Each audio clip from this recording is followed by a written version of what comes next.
Rumah Quran Khairukum adalah rumah bagi anak-anak yatim dan duafa untuk menghafal Quran dan mempelajari ilmu agama Islam. Di sini, anak-anak yang tadinya tidak memiliki harapan untuk menempuh pendidikan secara formal karena terlahir di keluarga yang sangat sederhana, kembali bisa tersenyum karena pada akhirnya selain bisa melanjutkan pendidikannya, mereka juga bisa menghafal dan mempelajari agamanya. Salah satu dari sekian banyak anak itu adalah Anissa. Usianya saat ini telah menginjak 15 tahun. Santriwati angkatan kedua yang saat ini sedang duduk di bangku kelas 9 ini sudah hampir menyelesaikan hafalan 30 juznya. Yang dari awalnya Anissa tidak memiliki modal hafalan sama sekali, setelah 2 tahun 6 bulan menghafal di Khairukum, Anissa telah berhasil menghafal sebanyak 26 juz. Tinggal 5 bulan tersisa baginya menyelesaikan hafalannya. Hal tersebut adalah tanggung jawabnya sebagai penerima manfaat dari program beasiswa Ruang Baik. Anissa adalah anak dari pasangan suami istri, Bapak Mahari dan Ibu Mastiah. Anak bungsu dari 5 bersaudara, 3 anak mereka sudah berumah tangga, dan 1 kakak laki-lakinya masih menginjak bangku SMA. Bertempat tinggal di Kampung Kaliputih, Citayam, Kecamatan Tajur Halang, Kabupaten Bogor, Jawa Barat. Keluarga ini hidup di rumah yang sangat sederhana. Keluarga yang tinggal bertiga ini hidup dari hasil Pak Mahari memulung rongsokan yang penghasilannya sekitar 50.000 per hari. Anissa berharap bisa melanjutkan pendidikannya ke jenjang SMA, namun kekhawatiran jelas tergambar di wajah Anissa. Bukan tanpa sebab, untuk makan saja, Pak Mahari dan Ibu Masiah sudah kesulitan, apalagi bila nanti harus membiayai pendidikan Anissa di jenjang SMA yang jelas tidaklah mudah bagi mereka. Assalamualaikum warahmatullahi wabarakatuh. Perkenalkan, nama saya Anissa dari angkatan 2 kelas 9. Nama saya Ibu Masia, orang tua dari Anissa. Anissa saudaranya 4, jadi dia paling bungsu sekarang. Ya, yang udah berumah tangga 3. Anak kelima dari 5 bersaudara. Orang tua saya pekerjaannya buruh. Kalau Umi itu ibu rumah tangga. Kegiatan saya rumah tangga. Sehari-harinya kadang-kadang ada yang guru nyuci, saya mau gitu. Karena saya sakit, saya punya diabetes, jadi tinggi. Gula saya ada 514 kemarin saya periksa. Jadi kalau disuruh orang lagi saya udah nggak kuat, lemes. Kadang-kadang sehari ya 50.000 udah saya. Dari jam 7 sampai jam 10, ntar dari jam 10 nyari lagi, jam 11 sampai jam 12 udah istirahat. Seharinya biayanya kadang-kadang 25 tuh dari pagi ke sore. Ya makannya sayur gitu aja, sayur bening, ikan asin udah gitu. Ya kita cukup-cukupin, sebenarnya mah nggak cukup, tapi kita cukup-cukupin gitu. Kepikiran sama orang tua jauh dari rumah itu pasti. Kepikiran Umi sama Bapak tuh kadang kalau di sini lagi makan enak, di rumah lagi makan sama apa ya?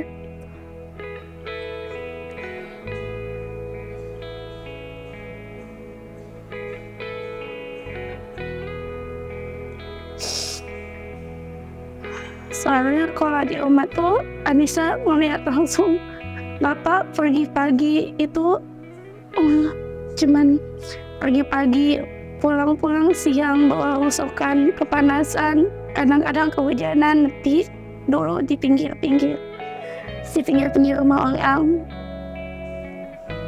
Kesian ngelihat Bapak setiap hari tuh harus nanggung berat, begitu berat.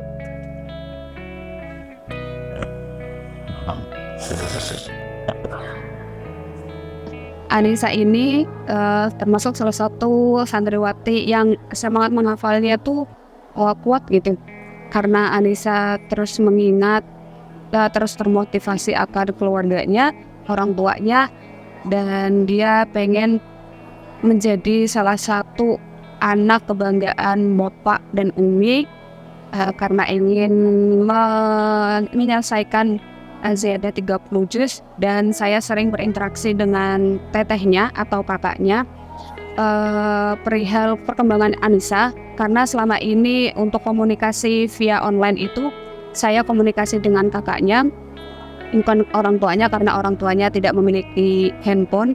Jadi saya komunikasi terkait perkembangan Anissa itu ke kakaknya atau tetehnya, dan tetehnya tuh selalu menangis terharu dengan perjuangannya Anissa gitu. Karena Anissa ini memang salah satunya katanya anaknya yang benar ingin berpendidikan tinggi gitu, pengen membahagiakan bapak dan umi gitu. Baik dia sih, orangnya nggak pernah apa gitu nama orang tua. Dia kasihan bawaannya, kata dia jangan kerja capek-capek, umi ini kurang sehat gitu. Dia suka nyaranin gitu. Maksudnya ya itu saya pakai kekurangan gitu.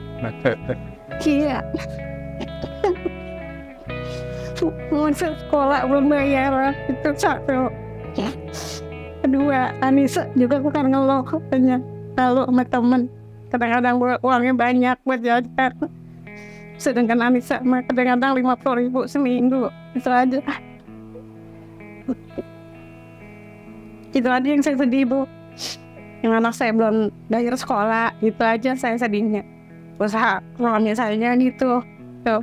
Jadi buat makan juga kita cukup-cukupin, apalagi buat bayar sekolah gitu. Itu aja saya. Dia dikasih uang saku orang tuanya 50.000, misalnya dalam sebulan orang tuanya tidak ngasih pun dia tidak memaksa ataupun meminta kepada orang tuanya untuk meminta dikirimin atau meminta ini. 50.000 itu Anissa berusaha untuk dikeluarkan untuk kebutuhannya dia, tidak keinginan dia. Misalnya untuk jajan dia tahan-tahan ke orang tuanya, tidak menuntut lebih, dan dia mengeluarkan uangnya itu memang untuk kebutuhannya. Dulu pas 8 anak diamanahkan sebagai bendahara. Terus dia pernah nunggak uang kas karena masalah peruangannya kurang, karena orang tuanya yang ekonominya kurang. Terus dia pernah curhat ke anak sampai nangis itu ya, ke keluarganya tuh gini-gini gitu. Kalau ayahnya itu kerjanya kadang jadi apa aja gitu, apa yang bisa dikerjain, ibunya juga. Suatu hari Anissa pernah cerita menangis, dan ada laporan dari temannya kalau Anissa itu pernah menunggak kas gitu kan. Waktu itu saya panggil, kenapa dia menunggak kas, saya tanya gitu kan. Ternyata dia tidak memiliki uang untuk membayar kas tersebut, dan dia bercerita menangis, menceritakan karena waktu itu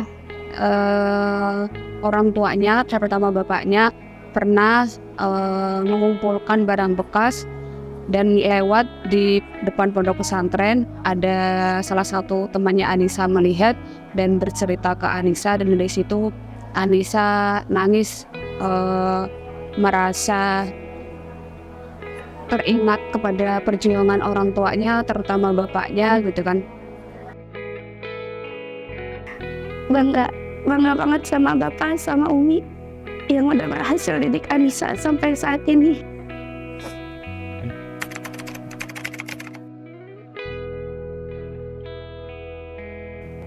Ada sebahagian yang tahu, mungkin cuma angkatan Anissa doang.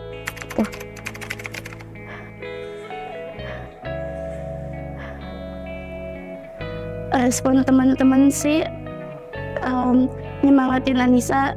Mungkin ini emang di ujian di keluarga Anissa untuk seperti itu. Mereka bilang bersyukur apa adanya karena rezeki datangnya dari Allah. Tenang aja. Tuh. Enggak malu. Karena Anissa bangga sama Bapak.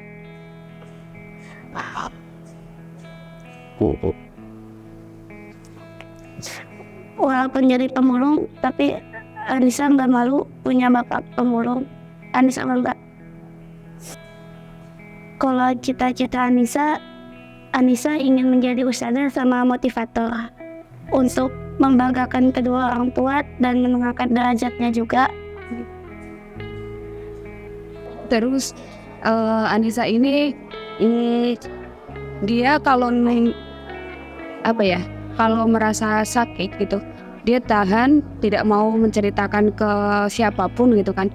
Dia berusaha sekuat tenaga untuk tidak cerita gitu. Padahal bisa saja dia cerita ke temannya atau menyampaikan langsung ke saya sebagai wali kelasnya gitu kan. Anissa tuh orangnya tuh ya orangnya nggak mau kelihatan dia lemah.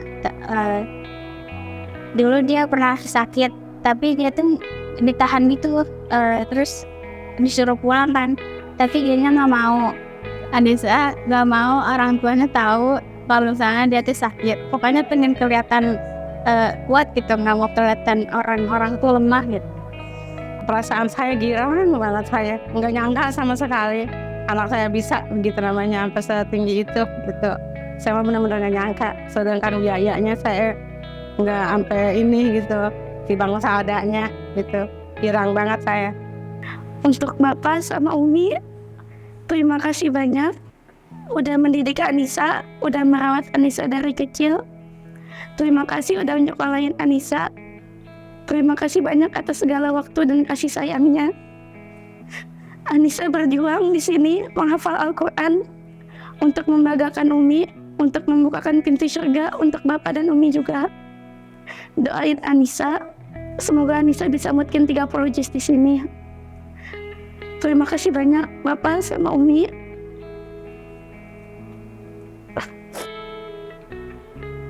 Tanpa Umi sama Bapak, Anissa bukan jadi apa-apa di sini.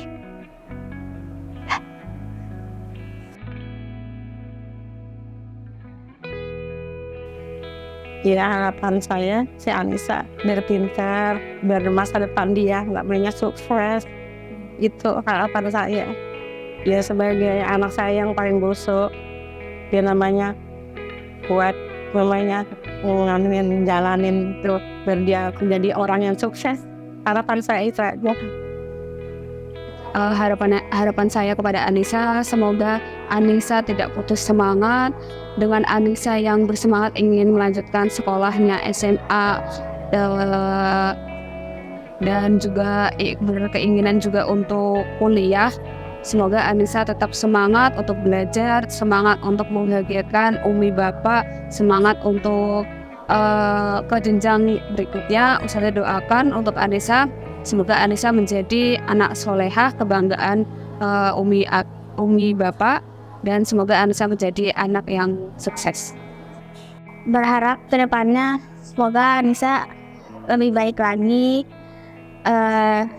selalu ingat sama teman-temannya, bisa membanggakan kedua orang tuanya, pokoknya berguna dunia akhirat, selalu ingat Allah. Pokoknya yang terbaik untuk Anissa. Sukses Anissa. Yang pertama untuk Musyrifah, terima kasih banyak karena telah sabar mendidik Anissa. Terima kasih banyak terutama untuk Musyrifah Angkatan 2, itu udah mendidik Anissa dan teman-teman seperti anak sendiri. Selalu sabar menangani sikap Anissa yang kadang suka malas-malasan menghafalnya. Untuk BOD Uang Baik, terima kasih banyak karena telah memfasilitasi RTQ Khairukum. Dan untuk donatur, terima kasih banyak karena telah membagi hartanya untuk kami. Ya, saya mau ucapkan banyak terima kasih yang dari donatur menerima anak saya bisa jadi pintar. Saya banyak-banyak bersyukur. Terima kasih. jadi Anissa atau Puput jadi sukses. Saya bangga jadi bagi orang tua. Puluhan santri memiliki nasib yang sama dengan Anissa, dan Ruang Baik berkomitmen memberikan harapan masa depan yang lebih baik bagi anak-anak yatim dan duafa untuk bisa menikmati pendidikan yang layak dan mengangkat derajat mereka dengan Al-Quran.